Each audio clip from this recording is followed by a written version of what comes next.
Well, welcome everybody. Thanks for braving the rain and the, I won't say cold, the heat, right? The January or February heat. It's great to have everyone here tonight for the speaker. I first want to put in a plug for the Wealth and Poverty theme and the Wealth and Poverty certificate. If you are at all interested in that program, there is information back at the doorway entering. If you have any questions, you can track down Dr. Young Kim, Professor of Geography, who directs that certificate. Lots of things going on. And of course, there are other speakers for the remainder of the week, and you can see those on the website. You can see postings around campus. So certainly take part in other things to carry on the conversation on immigration and as it links to wealth and poverty, among a number of other things. I'm here not to speak other than to introduce tonight's speaker, and it's Dr. Charlie Morgan. Charlie's from the Department of Sociology and Anthropology here at OU, thankfully. We were able to lure him here in 2012, and he was recently tenured this past year from assistant to associate professor in sociology, so we're very excited about that. He did get his Ph.D. in sociology at the University of California, Irvine, and he also had an emphasis on Asian American studies at that time, and that's where both in his early undergraduate days as well as his graduate work, he got his feet wet and his interests stoked, so to speak, in not only Asian studies, but also issues of immigration and family studies that he continues to this day. And we're very excited to have him here tonight, both to speak, but also in general at OU. Just a little bit more background.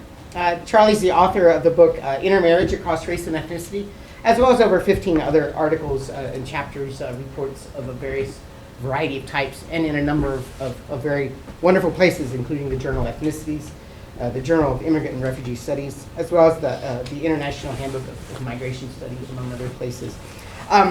If you at all are interested in any of the classes or any of the topics that Charlie's speaking about, he does teach classes in immigration. He teaches classes in race and ethnicity as well in the Department of Sociology. And he does both graduate and undergraduate research methods classes. And you'll see some of that methods and stumbling across research and being inspired on those fronts as well come out, I believe, in the talk tonight. So without further ado, I'd like to welcome Charlie tonight, and I look forward to the conversations that we're going to have on integration of immigrants in Japan. Thanks, Charlie. Thank you. First, I'd like to thank Dr. Kim for organizing this. It's a wonderful opportunity. I'm grateful for the opportunity to be here to share some of my research on this topic. Let's be honest, how many of you were wrangled here by a professor for a class? Okay, that was kind of my assumption going into this, and so what I decided to do is a little less traditional talk on just my research and my findings, and kind of guide you to how I got to these interests. I thought that might be a little more interesting to kind of see. Oftentimes you see the end product, but you don't see what goes into it from the beginning all the way to that point. And so we will get to the topic of integration in Japan. So here's an interesting poster that someone was wearing in Japan. For those of you who can't read Japanese, it says, I'm happy that I'm Japanese. Anybody care to read this from the front row here? It's basically a slogan for, be proud of the Japanese flag. And so we kind of see the model image of a Japanese female. And this kind of is kind of a segue into what we're going to be talking about, and the reality of Japan being a very homogeneous society, not super welcoming towards immigrants historically. And that's going to lead right into what we talk about. Keep this in mind. We're going to come back to this later on. So for those of you who are aware, Japan is in a serious crisis. Their population is shrinking and aging very rapidly. This is up to here. This is the projected drop in population all the way to 2100. And here's the booming foreign population rising very rapidly, not so much. Right now it's at 2.5 million, about 2% of the population. To put that into perspective, the U.S. our population, about 13% are foreign-born. So Japan is way behind in that regard. Here's another reason why this is so important. If you look, the red line represents the fertility rate. Japan is at 1.4. What you need to sustain the population is 2.1. And then they also, life expectancy at 85 means they're living a lot longer.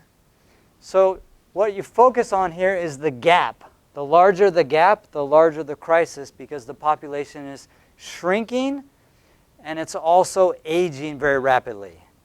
Now notice, Japan is not alone. Italy, Germany, Canada, China, all have that same issue. Their populations are shrinking. The one exception down here is France, Mexico, India. Their population is at least maintaining or increasing. Notice the United States is also below the rate of 2.1. But the United States is actually growing. But all of that growth is coming from immigrants and their children. So what does that look like? Here are just some of the headlines from the Japan Times that highlights some of the problems with this. Number of babies born in 2018 fell below 1 million. The lowest number in recorded history since 1899. So it was at around 900,000. The problem with that is their population is shrinking by, you count the deaths, subtract from the babies that are born, and their population is dropping by around 450,000 people every year. Okay, so keep that number in mind. It's a huge labor drag on the economy. So those of you who want to go to Japan and get a job after you graduate, there should be lots of jobs. Amazon no longer can guarantee 2-day delivery because they don't have enough delivery drivers. So good times for somebody, just transitional job there. Government panel, they're thinking about how do we fix it? How do we solve this? What do we do? Well, let's raise the retirement age to 70. If people are average life expectancy is 84, surely they can work till they're 70.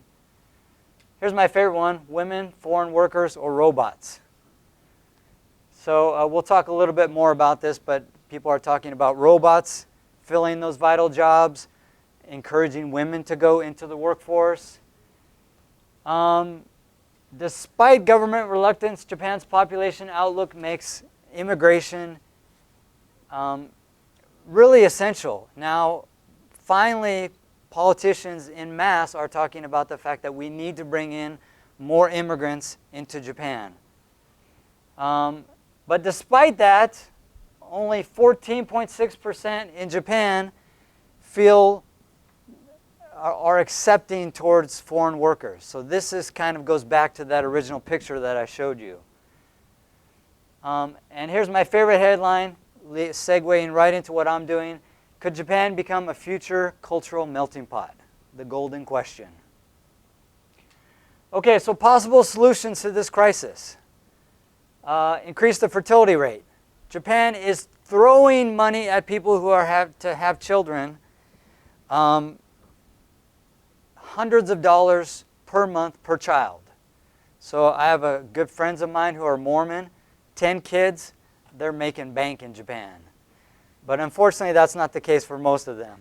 In my field site, first child for daycare, full price. Second child, half price.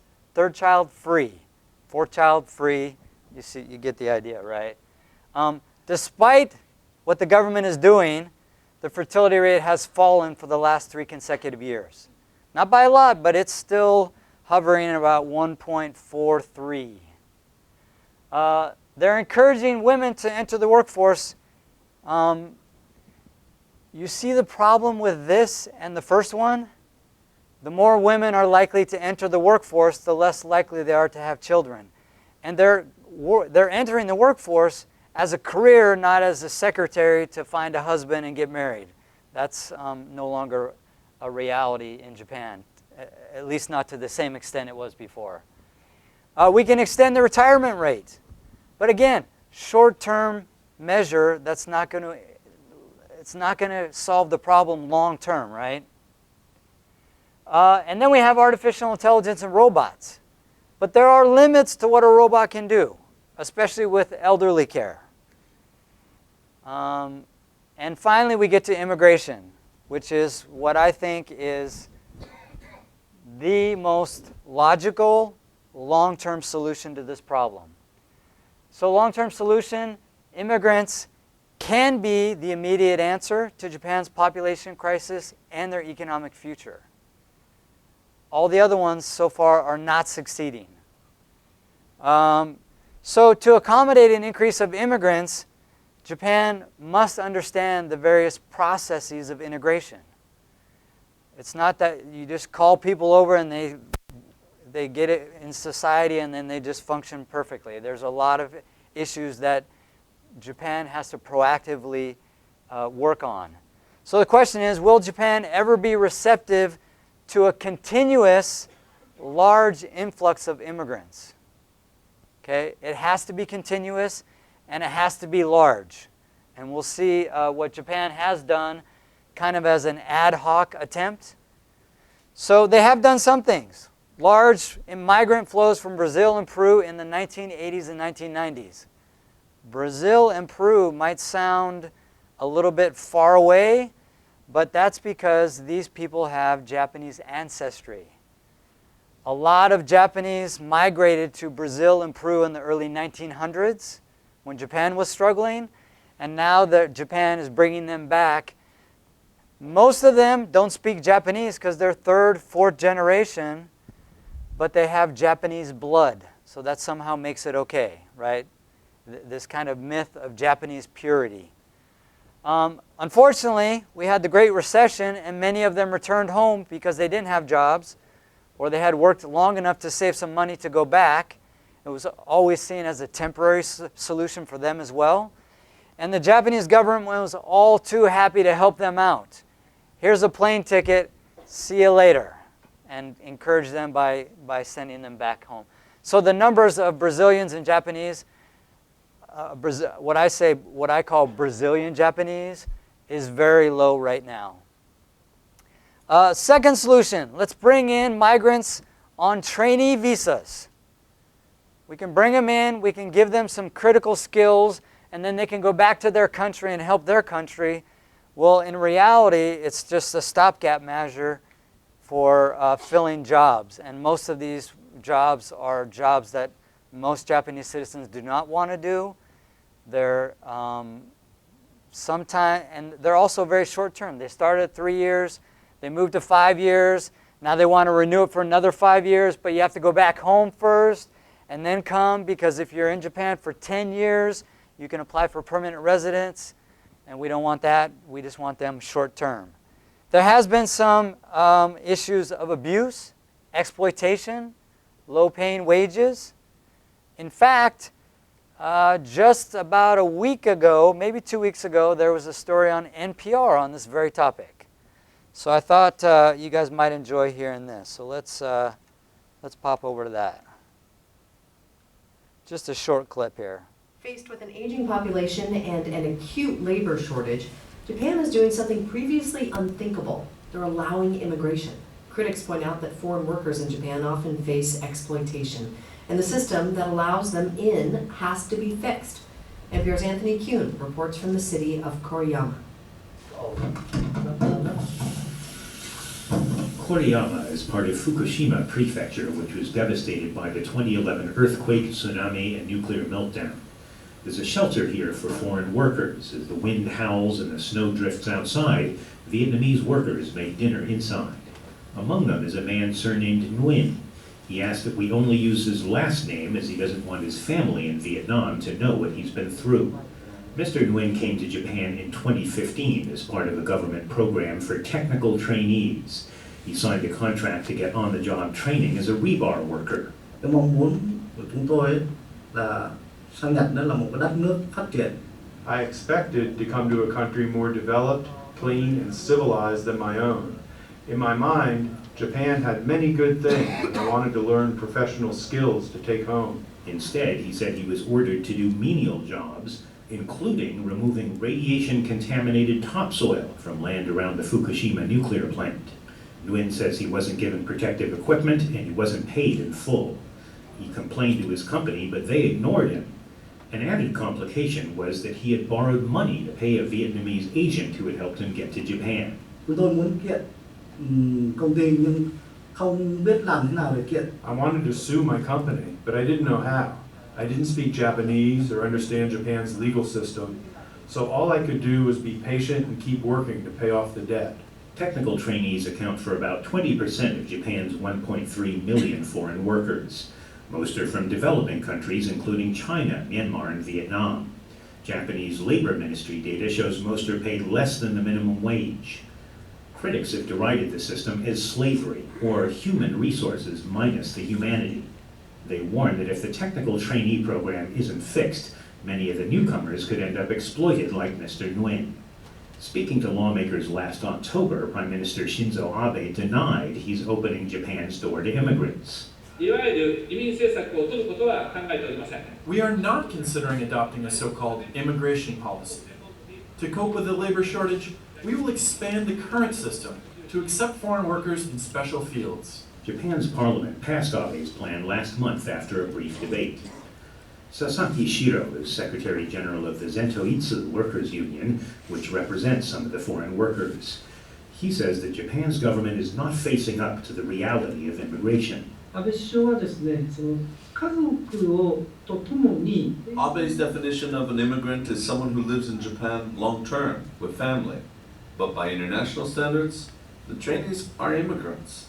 In this sense, we can say that Japan is already an immigrant society. Sasaki says that opening Japan's door to immigrants even a tiny crack is better than tricking them into coming. He says Japan has never experienced mass immigration, and he sees it as a test of character of this island nation. 他の国の人たちとの関係で Japan has never been able to examine itself and define itself in terms of diversity.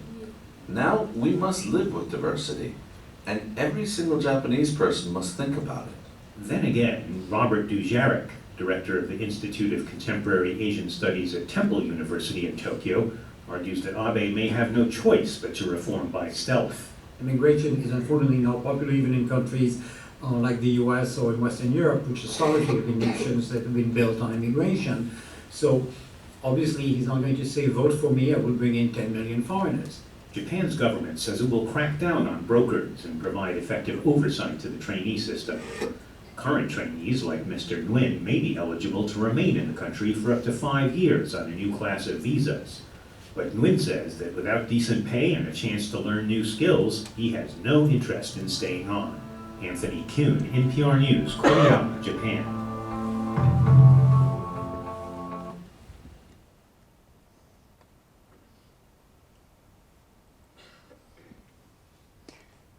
So obviously this is going to be a problem if they continue to have these kinds of issues, because it's going to be hard to attract new workers to come to Japan. As was stated, there is a new immigration bill that was passed. There was a lot of opposition to it, a lot of opposition to how fast it was passed. And this is the plan for the number: 343,000 new migrants within the next 5 years. So why do I call this an ad hoc attempt? It is utterly insufficient to this number. If you divide this by 5, we're talking about 70,000 new immigrants every year. How many people is Japan losing every year? 450,000. So this is not going to solve that crisis. So what I'd like to do now is transition into how kind of my personal history and my family history led me into this project. You know, when I was in high school in Helena, Montana, I wanted to be a mammologist and study wolves and moose on Isle Royale in Lake Superior. That was my dream. Japan was the farthest thing from my mind. And maybe that was what my great-great-great-grandfather thought when he migrated from Ireland in 1833, John Egan. We'll just say grandfather, even though it's great-great, and I can't remember how many greats, but my grandfather, and many of you know, in 1833 there was a potato famine in Ireland. Half of the population of Ireland, 4 million people, migrated from Ireland. Many of them to the United States. Here's a depiction of what the Irish were thought of when they first migrated. Ape-like characteristics, socioeconomic status similar to African Americans at the time, stereotypical drunks, poor. It makes me wonder what my grandfather felt when he first came to the United States, like an outsider, like a foreigner, like he didn't fit in. Well, he did what any guy his age would do. He joined the Navy. And at the time, it was a chance to see the world. So he joined. This is what the Navy ships looked like around the early 1800s. Sometimes referred to as black ships because of the steam engine and all the black smoke that would come out. Some of you may be seeing where this is going, right? So this is Commodore Perry as he's pictured and as the Japanese drew him. So in 1853, my grandfather, John Egan, sailed into Japan with Commodore Perry. Quite a journey, all the way around the world, south of Africa, through India, on to Japan. I actually have a poem that he wrote while he was in India. So here I imagine maybe my grandfather was one of these guys here, one of the sailors, captain in the Navy. I didn't realize how important this history was to Japan until I started studying the history. This is the turning point from Japan going from a feudal society to the modern day society it is now. And many people look very fondly upon Commodore Perry. There are festivals, museums. There's a town where the pothole covers have a depiction of the black ship. So I didn't realize that until the first time I told my Japanese friend one day. I said, hey, I found out an interesting thing. My grandfather, my great-great-grandfather, was on the black ships with Commodore Perry. And he flipped out. He was so amazed. I was like quasi-celebrity status at that point. To this day, if I tell anybody this story, it's like kind of an instant bond with Japanese, right? I paid him to say that. So then we go on to 100 years later, over a century later, I'm in Montana. For some reason, I joined the Mormon Church. I send a letter to the president, and I get a letter back that says, you're hereby called to serve in Sendai, Japan. So this is me when I was about your age. Yeah. I started in Sendai. I went to Yokote, Hachinohe, Miyako, and back to Sendai for 2 years. Wonderful. By the way, I'm no longer Mormon. Spent half of my life was plenty. But I have very fond memories of the people I met. I fell in love with the culture. I learned the language. I fell in love with the people. Wonderful, wonderful opportunity. You know, if only I had known, I didn't know at this time that my grandfather was with Commodore Perry. Or I could have gotten in so many more doors when I was knocking on doors, you know. Oh, wait, did I tell you? My grandfather? So the next thing I did in college is I decided to do a study abroad. Highly encourage all of you to do it if you can. Again, I didn't have any choice on where I went, but I said, if it's Japan, send me. And I ended up in Niigata Prefecture in Joetsu. And I went to the University of Joetsu, University of Education, Joetsu. Wonderful time. I was there for a year. And this was where my research started, the first stage. I was an exchange student in 1998. Then I stayed on for another year just teaching English at a private school. I loved it so much. While I was there, I interviewed 28 international couples in Joets for over a 2-year period. You know, when I first got there, I thought, I'm going to have to go to Nagano or Tokyo or Osaka to find these international couples. And in fact, the first couple I interviewed was from Nagano. But then I quickly found out there were hundreds of international couples in Joets, a city of about 200,000 people, mostly foreign Asian women marrying Japanese men. So I started going to they would come with no Japanese. So it just so happened that my Japanese teacher at the university was teaching Japanese to all these foreign brides as a volunteer service. So I'd go along with her. I'd study Japanese with these wonderful women. And then 6 months later, I'd say, hey, by the way, I'm doing a project on international marriages. Would you mind if we do an interview? Nobody refused because we're already great friends by then. So I thought that would be the end of it. Actually, first, let me talk just briefly about the history of international couples. William Adams was the first, of what we know of, the first recorded international marriage in Japan. Many of you have heard of Shogun by James Clavell. It was based on this story, an actual sailor who shipwrecked in Japan, gained favor with the shogun, was a shipbuilder, became a samurai, married a Japanese woman, and had a family. We also have the U.S. occupation, World War II, and military bases all over Japan, up north, around Tokyo area, and of course Okinawa. Influx of male English teachers, mostly male, some females, but mostly male English teachers in the late 80s, early 90s.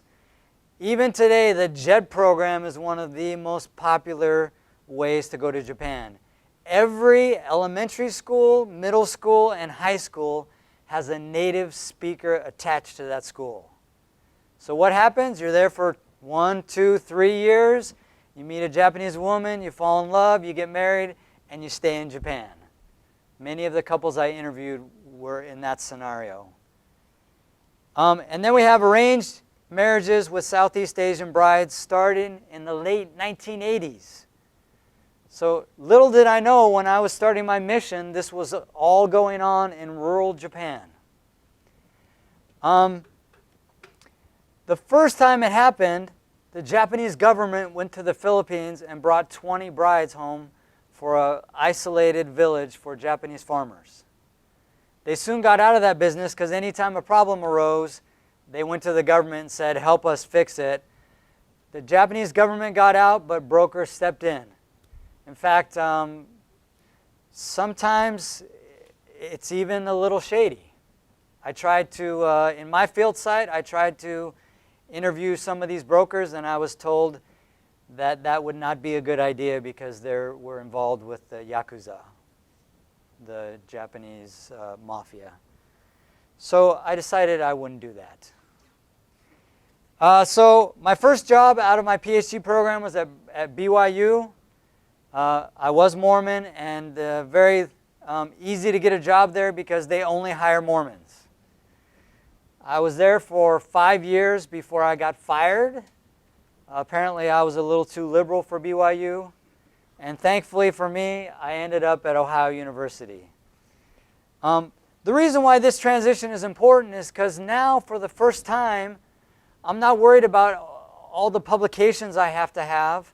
I have a little more freedom, and this is when I decided to go back to Japan and start the second stage of my project some 17 years later.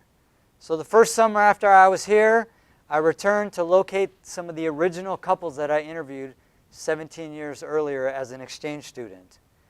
I've returned every year, usually in the summer, ride my bike around the countryside and talk to people. It's a beautiful job. I've re-interviewed about half of the original couples. I was able to locate them. And Facebook, what a beautiful thing. You start connecting to one, and then you're connecting to all of them. I've since branched out. I've interviewed another additional 30 couples. And these are all the different countries I've interviewed people from.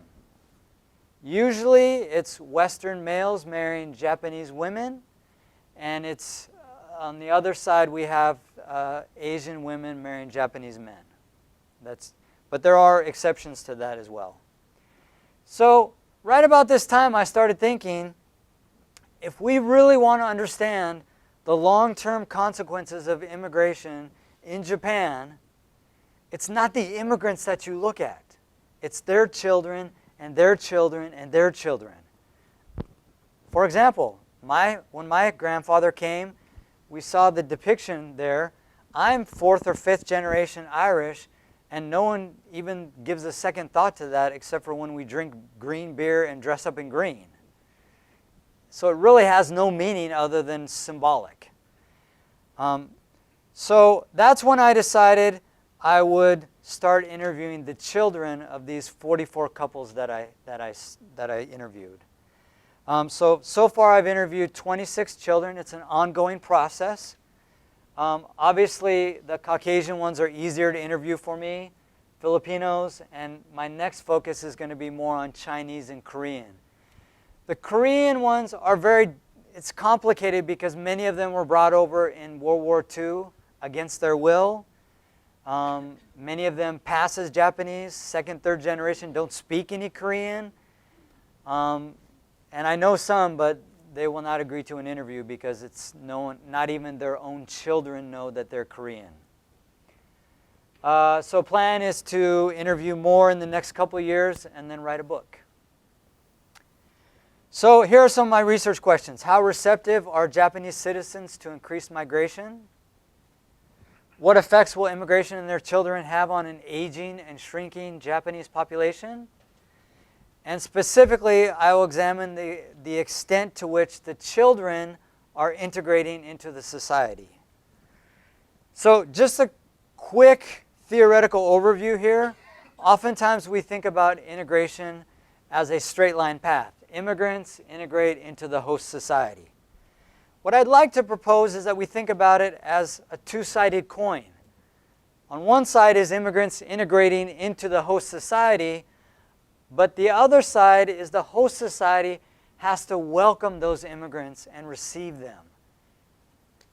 One famous author said it takes two to tango, it takes two to integrate. Very, very appropriate. There are also different stages or types of integration.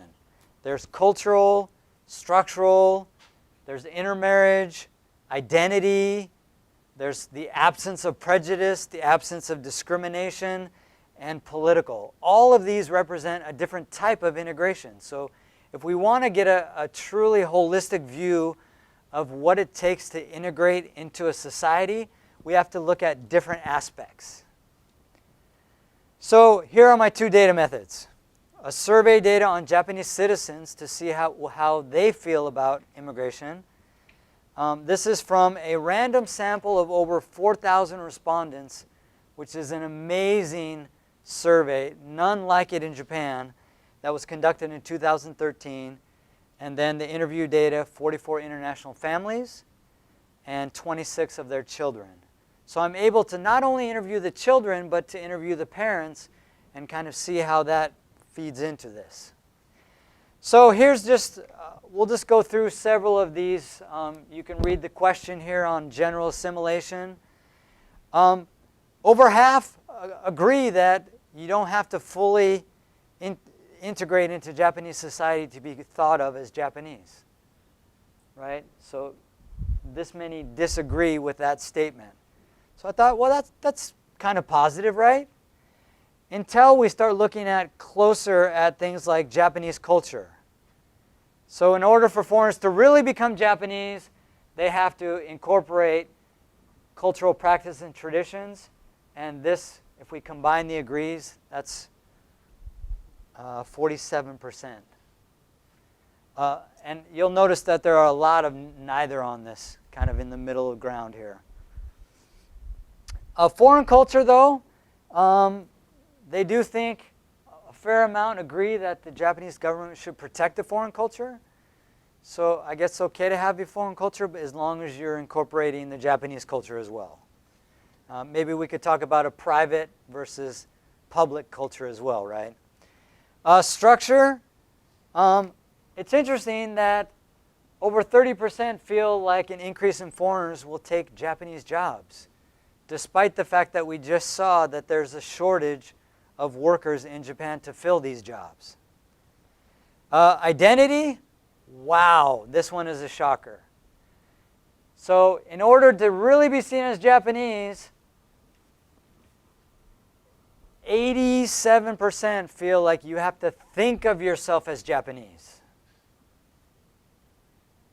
Think about that for a minute. Prejudice. So it turns out there's a hierarchy of who they're opposed to coming. So only 22% are opposed to Americans coming, and Germans, and at the very bottom we have Koreans and Chinese. So ironically enough, these are the immigrants they want, but these are the immigrants that are going to actually come to Japan, right? Discrimination, most agree that it's not right to discriminate based on ethnicity. We will see, though, sometimes the way you think about it might not translate into actions. Political, about 36% feel like foreigners should have the right to vote. A lot disagree, and there's a lot in the middle. Okay, so initial conclusions from the survey data.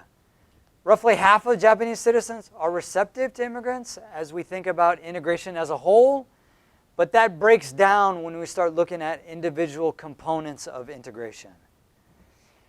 So general or overall integration is not adequate for understanding the integration of immigrants. The data also confirmed a racial hierarchy, and believe me, I experience this hierarchy almost every time I go to Japan. They love white immigrants, but not so much the lower you go down on that list. And I really dislike that about Japanese society. So in general, here's a bright spot. Young, highly educated females without strong beliefs in patriotism were the most receptive to immigrants. We've narrowed that down quite a bit, but so to accommodate an increase of immigrants, Japan, what I'm arguing is that they must understand the different processes. We heard the NPR story. That's not a successful integration process. And as word gets home, people are not going to come if they think that's what's going to happen, right? Okay, so we covered the survey data. Let's do the interview data, and then we'll have some time for questions, comments. The beauty of doing this kind of presentation is it helps me put my thoughts together, but I'm also anticipating insights from you guys to help me think about this in different ways. So what we're going to do is we're going to go through different aspects, and I'm going to tell you what I found so far. So let's start with culture. Defined as a change of cultural patterns to those of the host society. And we can think of language, traditions, social norms. So one of my findings, almost without exception, the second generation are fluent in Japanese, which seems pretty obvious, right? And actually, many of them struggle with their foreign parents' native language. In fact, the only ones that can really speak are those that have an English foreign parent. And even some of those children do not speak English very well. In fact, I'm thinking of one family where the father doesn't know any Japanese despite the fact that he's been there for 20 years. And when he wants to talk with his children, his wife has to translate for them. And if we want to talk about Chinese, Korean, Tagalog, no way, almost nobody speaks any of that. So for the most part, they are culturally integrated. Traditions, social norms, feeling Japanese. Structure, we can think of education and employment. Okay? So for the most part, they attend Japanese schools. There were a couple in my site that were, there was only one case I knew of someone who was bullied and stopped going to school.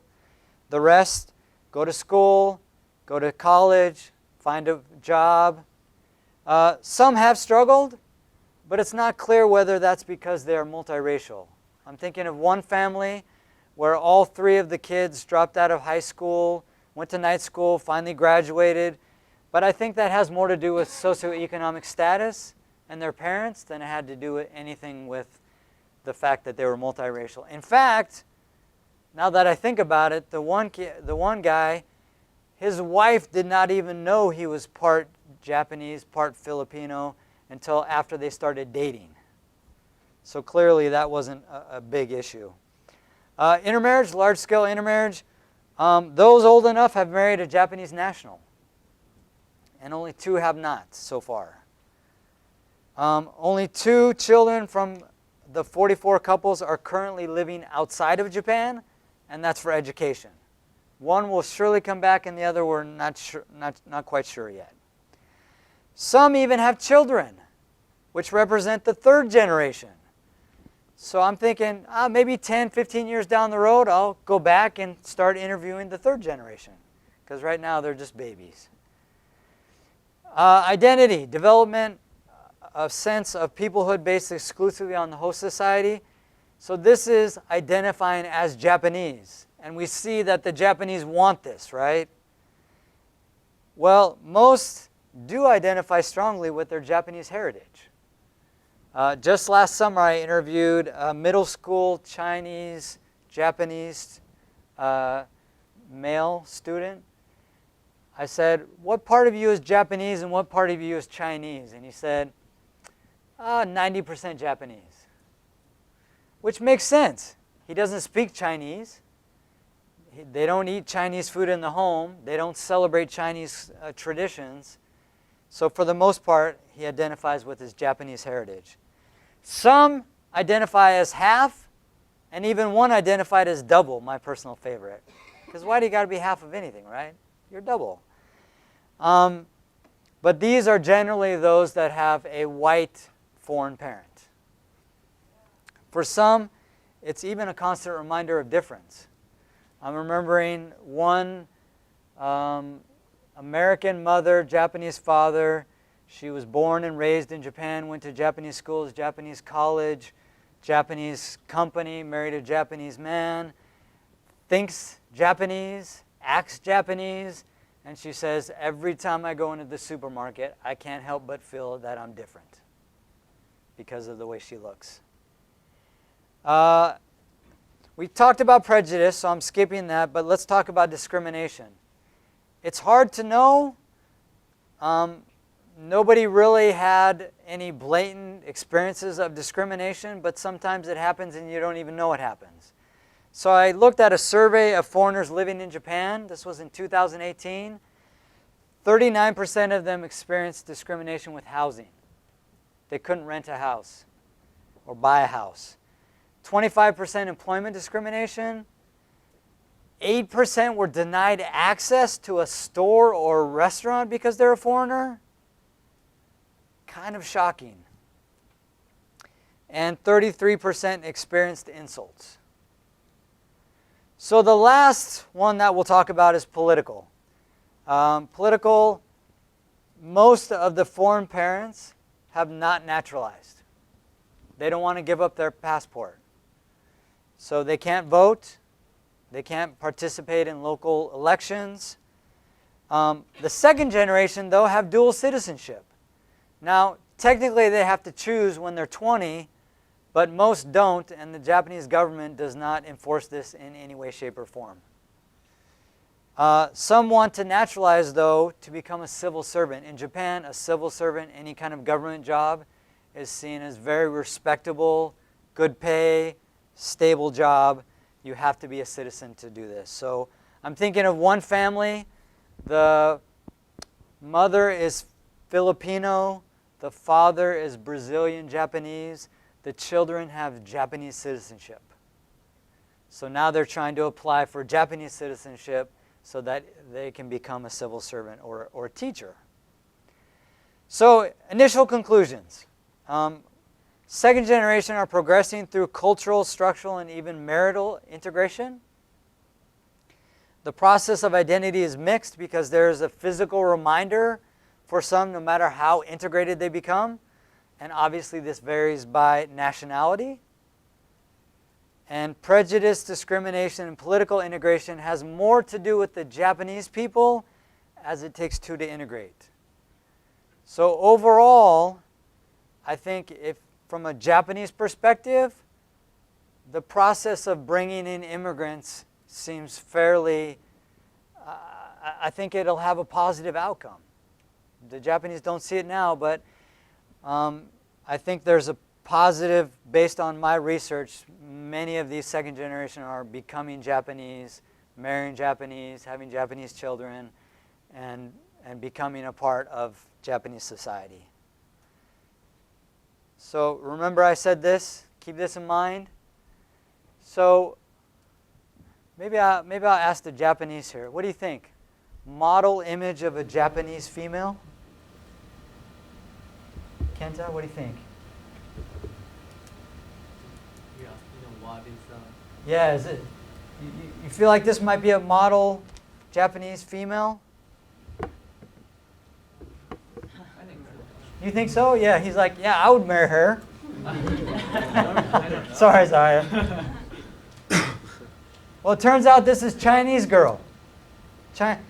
So the irony of this is this person is holding the poster thinking it's Japanese, but maybe they could accept more Chinese immigrants. After all, the Japanese borrowed the language from the Chinese, so they have an advantage with the language.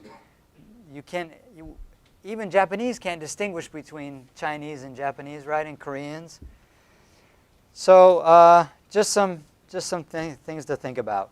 Thank you.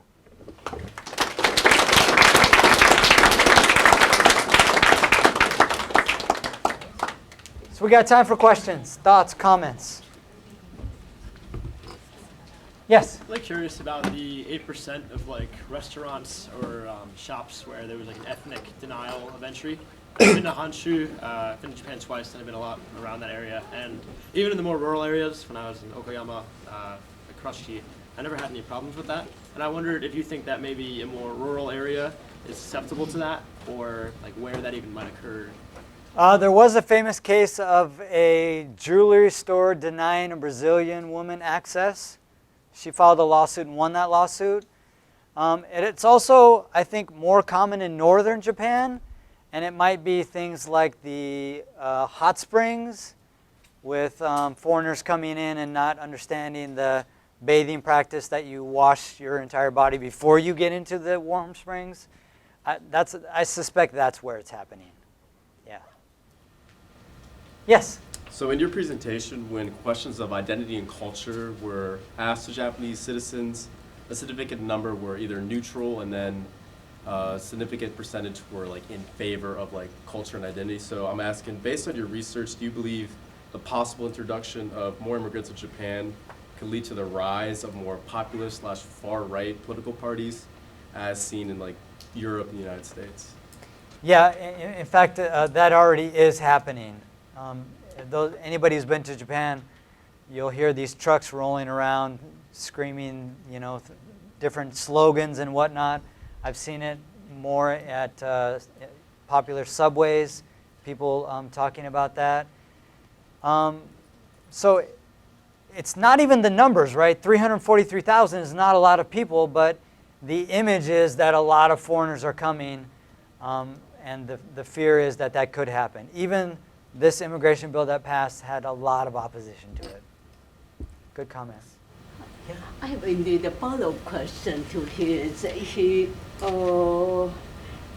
Yes, those Western European countries have this anti-immigration politicians go crazy, and those parties have been formed and all that. But at the same time, indeed, the Western European countries, the civic state, so their court and their political elites have been, in a way ahead of the average public reception of immigrants.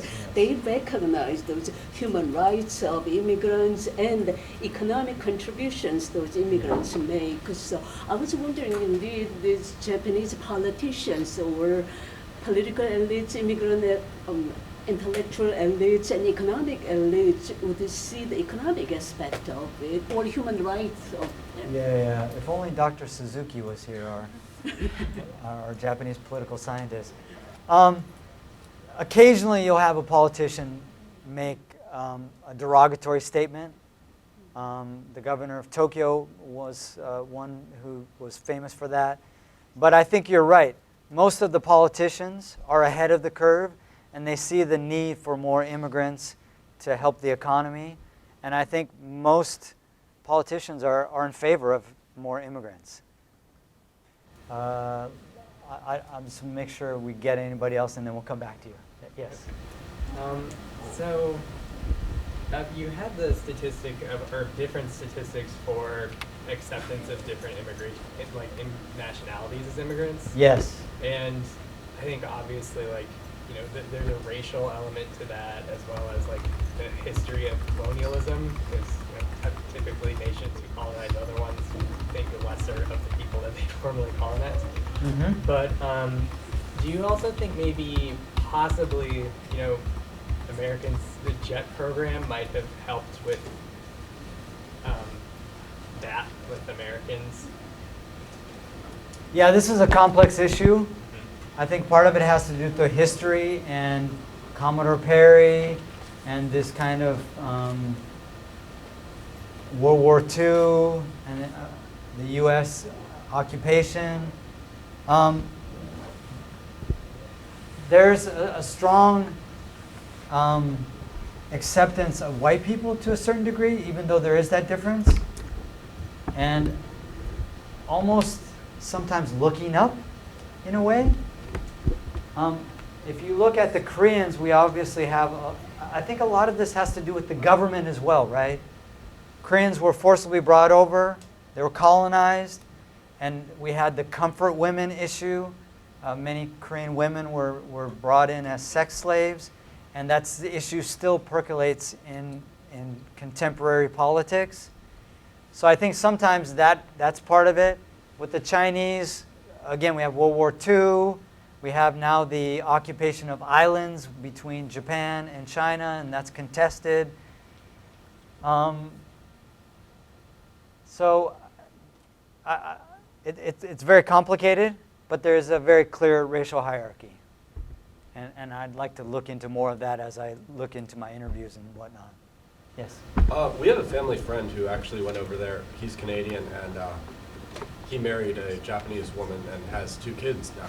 And they are raising their kids as they'll both speak English and Japanese. But you mentioned that a lot of the people are raising them just speaking Japanese. Why do you think that is? Well, so if it's English, it's much easier because English is taught from elementary school. Okay. But what I've seen is if only one parent speaks English, it's very difficult for the kids to learn that. And oftentimes they rebel and they don't want to speak English. They don't want to be different. They want to be like everybody else. So the only people who are, of the children that I've interviewed who are actually bilingual are very few, and it's the father, American father, Canadian father, who forces them to speak English to him. English TV, English movies, that sort of thing, but it takes a lot of effort. Good comment. Back to you. Say the Olympics next year, do you think that'll have like a massive influx of acceptance once pretty much the world shows up for a few weeks? I'm not super hopeful that will change a lot because there are a lot of tourists who go to Japan. And this will be basically just a larger influx of tourists. Although there are more English signs, more people to help out for that sort of thing, but I'm not convinced that short period of time is going to influence people in a long term. Could I add some information for Dr. Kim because she asked about economics? Yes, yes, please do. So actually business side, more like a positive for accepting migrant to keep economic growth. So I feel business side are more positive, but politician will be, they couldn't say directly even though they want more immigrant to keep GDP up because most likely Japanese people maybe don't want to accept. I mean, of course it depends, but some portion of Japanese people have strong negative sense against immigrants. So if politicians say like, yeah, we need migrant, you know, then some people don't want to vote for these politicians, so it's kind of sensitive. And you heard that on the NPR, right? He was saying we're not accepting a bunch of immigrants. So I think the reality is they don't even use the word immigrant, they use the word foreigner. I think that's telling, right? Because a foreigner is someone who comes temporarily to fill a job and then goes home, whereas an immigrant is someone who's going to stay long term. And I think part of the problem with the immigrants that they are bringing is that there's no way for them to become a long-term resident unless they marry a Japanese. And so a lot of the long-term residents in Japan are indeed in international marriages.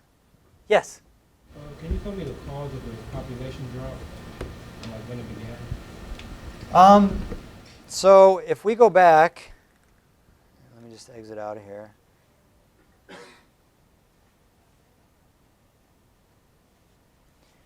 You can see right around the early 2000s, and most of that is a result of the fertility rates dropping.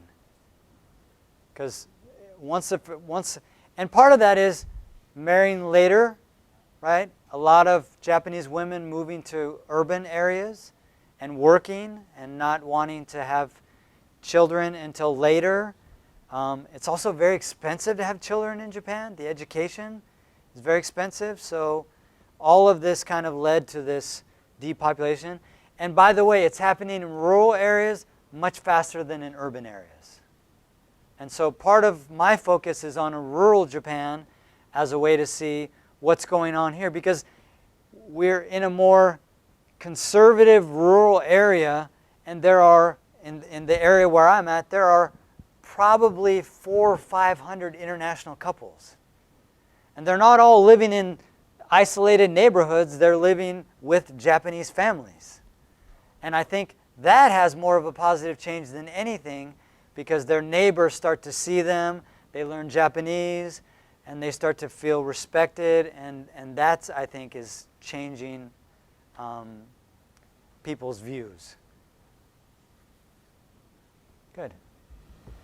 Yes? Do you think if Japan had had the closed country policy for so long that they'd be more receptive to foreigners? That's a great question.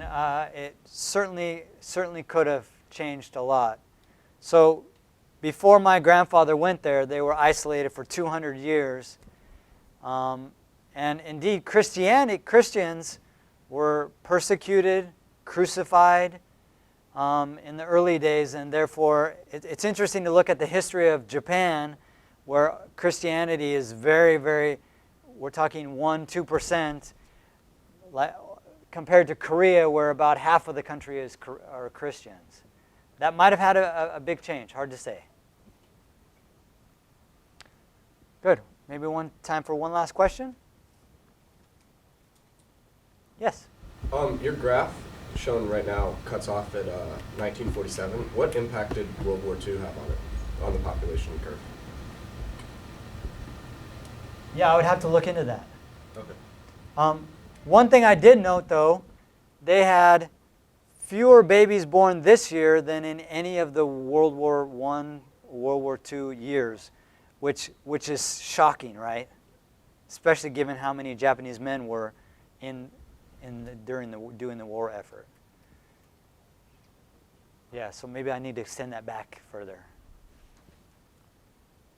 Okay, thank you for coming. If you have any questions, feel free to come up later.